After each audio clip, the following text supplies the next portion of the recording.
sampaikan. Kira-kira kenapa mereka datang ke negara kita? Ada yang tahu? Perang. Apa perang? Mencari rempah-rempah. Mencari uang. Oke. Kita klik lagi jawabannya. Nah, pembelajaran kita ini nanti Ibu berharap kalian itu dapat mengenali alasan mengapa bangsa asing tertarik datang ke Indonesia dan juga dapat menyebutkan minimal 2 bangsa asing yang datang ke Indonesia. Bisa ya nanti menyebutkan minimal 2 bangsa asing yang datang ke Indonesia? Bisa dong. Nah, anak-anak, ini adalah gambar rempah-rempah yang membuat bangsa asing tertarik datang ke Indonesia. Tadi benar ya jawabannya Dek Kamila, mereka datang untuk rempah-rempah di Indonesia karena di Indonesia dulu itu kaya akan rempah-rempahnya gitu. Jadi bangsa asing itu tertarik datang ke Indonesia. Mereka ingin mengambil rempah-rempah kita. Nah, contoh rempah-rempahnya yaitu dari sebelah kanan Ibu ada pala, kemiri, merica, dan juga cengkeh. Apakah anak-anak ada yang tahu? Ada yang pernah lihat rempah-rempah ini? Pernah. Apa? Gimana? Merica, kemiri, terus semuanya. Kalau pala pernah lihat ya? Berarti ini pala. Selanjutnya, bangsa asing yang datang pertama yaitu ada bangsa Portugis. Jadi bukan Belanda, bukan Jepang, bukan Spanyol tadi, tapi bangsa Portugis. Nah, bangsa Portugis ini datang pertama kali pada tahun 1511. Itu setelah mengalahkan kerajaan Malaka. Nah, setelah itu mereka menguasai perdagangan rempah-rempah. Itu ada pertanyaan, nggak kelihatan ya ternyata. Nanti di zoom. Nah, setelah dari Malaka, Portugis menguasai di Maluku itu pada tahun 1512, 1 tahun setelah mereka menguasai Malaka. Nah, bangsa selanjutnya yaitu ada kedatangan bangsa Spanyol. Setelah Portugis datang nih, lanjut disusul dengan bangsa Spanyol. Bangsa Spanyol ini datang dengan tujuan khusus atau biasa dikenal dengan gold, glory, dan gospel. Nah, yang gold tadi kan kekayaan. Bangsa Spanyol ingin mendapatkan rempah-rempah seperti pala dan cengkeh karena sangat mahal di Eropa. Terus yang kedua ada glory, kekuasaan. Mereka ingin menunjukkan bahwa Spanyol adalah negara yang hebat dan bisa menjelajahi dunia itu. Untuk yang gospel, mereka kan ingin menyebarkan agama Nasrani atau Kristen Katolik. Mereka datang untuk mengajarkan agama mereka kepada penduduk setempat. Jadi selain untuk berdagang dan mencari rempah-rempah, bangsa Spanyol juga menyebarkan agama mereka. Selanjutnya adalah bangsa Belanda. Bangsa Belanda ini datang setelah bangsa Portugis dan juga Spanyol. Bangsa Belanda datang pada tahun 1596. Mereka mendarat pertama kali banget nih di Banten. Ada yang pernah ke Banten? Oh, belum pernah. Ini juga belum pernah. Tujuan mereka sama, yaitu ingin menguasai perdagangan rempah-rempah di Indonesia. Tapi berbeda dengan bangsa lain, Belanda ini tidak hanya berdagang. Mereka membentuk sebuah organisasi dagang yang kuat. Namanya itu VOC gitu. VOC didirikan pada tahun 1602. Mereka di VOC itu mencetak uang mereka sendiri. Terus ada yang membentuk tentara dan juga pemasaran menjual rempah hanya kepada mereka. Jadi selain VOC juga ada program kerja bernama Tanam Paksa dan juga politik etis. Tuh.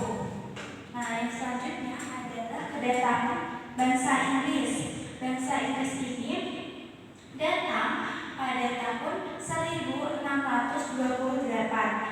Inggris berhasil masuk ke Indonesia dan menjalin kerjasama bersama Kerajaan Banten. Bangsa Inggris datang ke Indonesia pada awal abad ke-17, yaitu tadi 1628.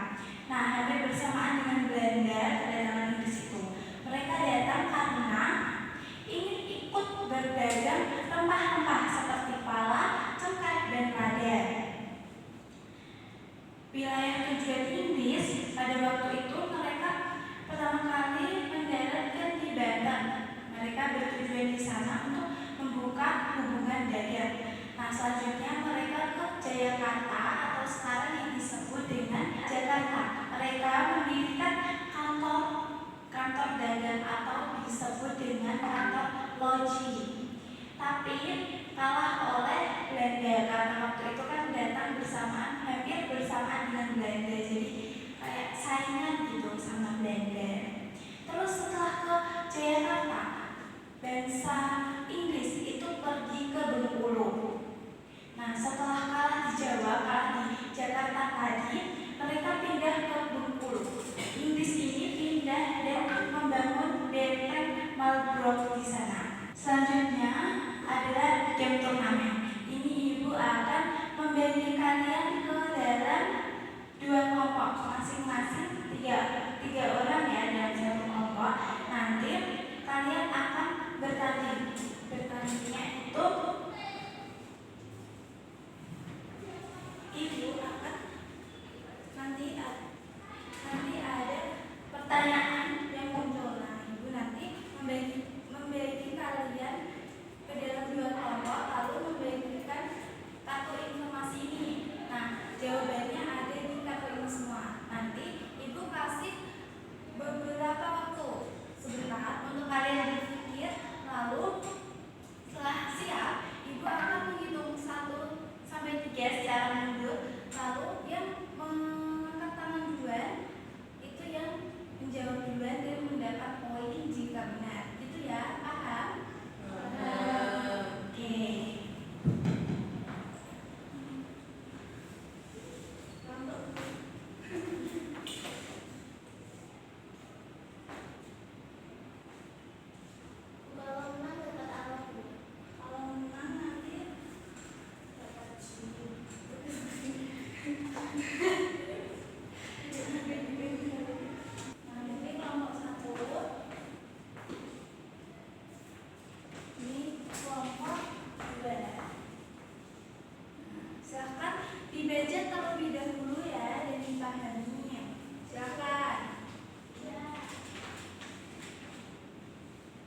beban ibu akan tagih ya, harus di kegiatan di rumah, jangan di kelas gitu.